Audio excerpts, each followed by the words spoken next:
Morning बेटा, आप सभी का एक बार फिर से स्वागत है आपके अपने यूट्यूब चैनल कौशल्या एजुकेशन में। और बेटा आज हम कर रहे हैं हमारे 5वीं क्लास के इंग्लिश का 10th lesson Kurukshetra a glimpse. बेटा कुछ इसका पोर्शन हम इसकी 2 वीडियोज में कर चुके हैं और बचा हुआ हम कर रहे हैं अपने आज की वीडियो में। तो बेटा आज पहले कर रहे हैं हम रीड द फॉलोइंग सेंटेंसेस। नीचे कुछ सेंटेंस लिखे हुए हैं, इनको पहले पढ़ लेते हैं। As we moved further through the gate we were filled with excitement. अगला सेंटेंस है as soon as the bus stopped we hurriedly get off the बस।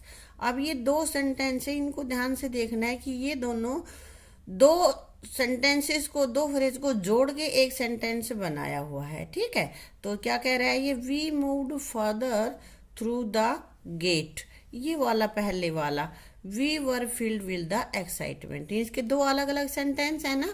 इसी तरह अगला द बस स्टॉप्ड, एक पूरा सेंटेंस हो गया ये, and we hurriedly got off the bus, 2 sentence को जोड़ के एक बना रखा है। तो इनको जोड़कर किस चीज को और हमने कौन सा वर्ड और जोड़ा है कि ये एक वर्ड बन गया। तो पहले में तो हमने लगाया एज एट द बिगनिंग और दूसरे में एज सुन एज, ये 2 वर्ड और लगा दिए और इनको हमने जोड़ दिया है।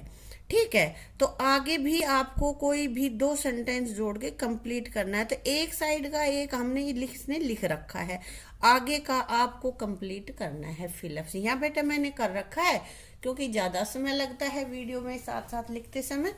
तो ये देखते हैं हम।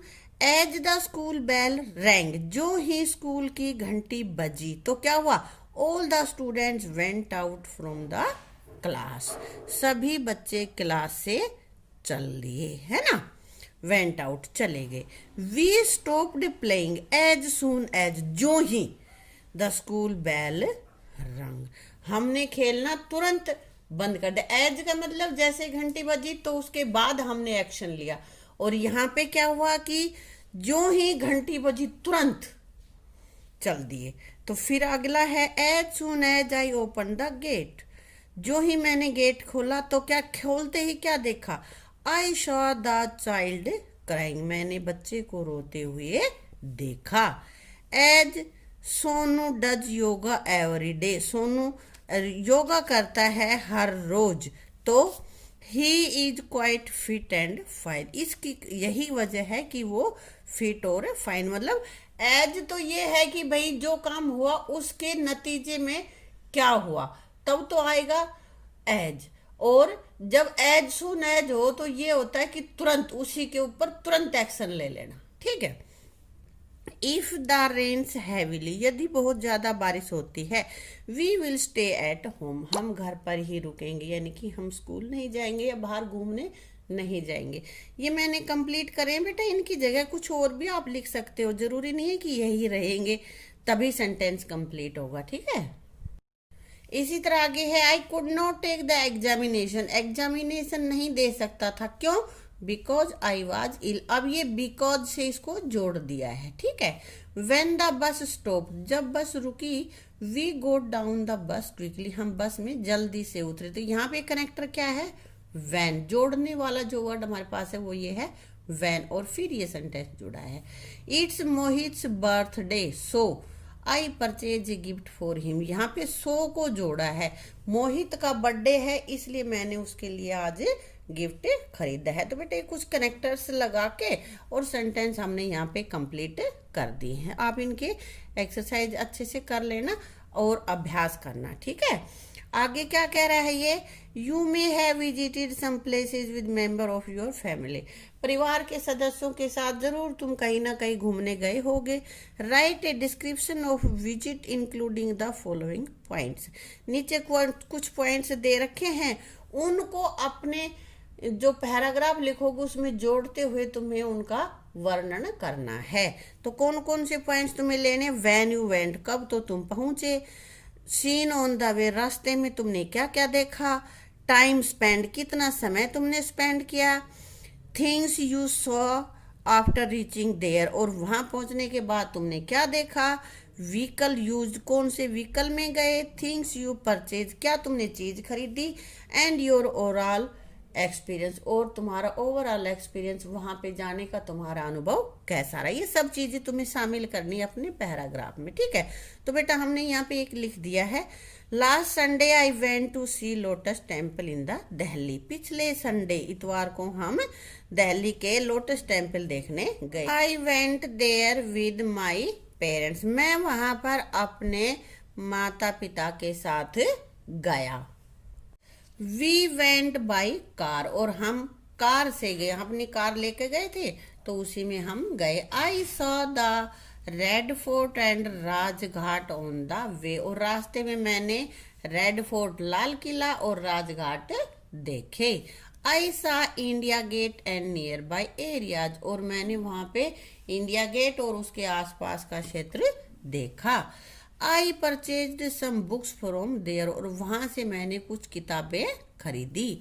वी स्पेंड 5 hours देयर, और हम वहां पे कितनी देर रुके बेटा, 5 घंटे रुके। We enjoy the light and music show, और वहां पे हम एट नाइट, और रात को हमने वहां पे कौन सा लाइट और म्यूजिक का शो देखा, ध्वनि और प्रकाश का शो जो था वो हमने देखा। It was a wonderful show, यह बहुत ही एक अद्भुत शो था। At 7 PM we came back to our home, और 7 बजे, PM मतलब शाम को रात को 7 बजे हम वापिस आ गए। I really enjoyed this trip, और मैंने इस ट्रिप का बहुत ही आनंद लिया। वास्तव में मुझे इसमें बड़ा आनंद आया। तो बेटा ये कुछ मैंने थोड़ा सा लिख दिया है, अगर आप इसमें कुछ और फेरबदल करना चाहते हो तो कर सकते हो, कुछ अलग से तुम्हारा एक्सपीरियंस है वो भी इसमें लिख सकते हो। ठीक है बेटा, अब आगे हमारे पास है, yoga is very good for health. Yoga करना सबके लिए बहुत ही अच्छा होता है, हेल्थ के लिए बहुत आवश्यक होता है ये। Yoga is not just a series of poses, कह रहे हैं कि योगा केवल ये पोज करने का ही एक प्रक्रम नहीं है कि भाई ऐसे ऐसे अपने पोस्चर बदल ले। It is loving care sharing growing, it is life long practice, जीवन भर चलने वाली प्रैक्टिस है ये, एक दिन करके उसके पीछा नहीं छुड़ा सकते। We should do yoga daily in the morning under the guidance of an expert teacher, और एक अनुभवी अध्यापक की निगरानी में हमें हर रोज सुबह योगा करना चाहिए। Right the benefits of yoga in the space given below, और नीचे जो दे रखा है स्पेस, उसमें योगा के कुछ लाभ तुम्हें लिखने हैं, कुछ यहाँ पे बता भी रखे हैं। हेल्प इन डेवलपिंग ब्रेन की डेवलप करता है, दिमाग चलाता है ये। बिल्ड्स कॉन्फिडेंस बढ़ाता है। डेवलप इंडिपेंडेंट थिंकिंग, और स्वतंत्र सोच को विकसित करता है। ये कुछ इसमें दे रखे हैं, आगे हमें लिखने हैं इसके और बेनिफिट। तो यहाँ लिख देते हैं हम, yoga is good for health, yoga स्वास्थ्य के लिए अच्छा है, गुड अच्छा। It helps to keep us healthy, यह हमें स्वस्थ रखने में हमारी सहायता करता है। इट गिव्स अस एनर्जी, यह हमें एनर्जी देता है। It keeps away many disease, और ये बहुत सी बीमारियों को दूर करता है। It boost up our memory, और ये हमारी यादाश्त को बढ़ाता है। बूस्ट अप मतलब बढ़ाना, तेज करना। ठीक है। It makes our body flexible, ये हमारे शरीर को लचीला बनाता है। इट बिल्ड्स सेल्फ कॉन्फिडेंस, आत्मविश्वास बनाता है। It keeps in developing, helps in developing brain, और यह हमारी ब्रेन को डेवलप करने में, विकसित करने में सहयोग देता है। इट रिमूव्स स्ट्रेस, और तनाव को घटाता है। इट एनकरेजेज इंडिपेंडेंट थिंकिंग, ये स्वतंत्र विचार को विकसित करता है, बढ़ावा देता है। तो बेटा ये कुछ लाभ हमने लिख रखे हैं योगा के, इनको लिख लेना और इनको लर्न कर लेना। अब आगे कह रहा है ये, here are some information about planetarium and museum. तो प्लेनेटेरियम क्या होता है? Planetarium is a building showing images of night sky, रात को जो आसमान कैसा दिखाई देता है वो दिखाने की इमेजेस दिखाता है प्लेनेटेरियम। ठीक है। और म्यूजियम क्या होता है? Is a building use to store and show the ancient object of interest and significance. Museum होता है जो पुरानी और महत्वपूर्ण चीजों को हमें प्रदर्शित करता है, दिखाता है, एक बिल्डिंग जहाँ पे कि ये सब चीजें रखी होती हैं। अब कह रहा है similarly found out information about the following. अब नीचे जो लिख रखे हैं इनकी भी इंफॉर्मेशन तुम्हें इकट्ठा करनी है, यानी कि इनके बारे में भी तुम्हें बताना है। कौन कौन से हैं? एक्वेरियम, पहले हम देख लेते हैं एक्वेरियम। एक्वेरियम क्या होता है? It is an artificial glass pond, एक कांच का जोड़ तालाब होता है, मतलब पानी होता है उसमें भरा हुआ, जो कि for keeping fishes and water animal, जिसमें कि हम मछली और या कोई पानी के जानवर रख सकते हैं। वैसे तो पानी के जानवर पानी में रहते हैं, जोड़ में, ओशन में, रिवर में, है ना।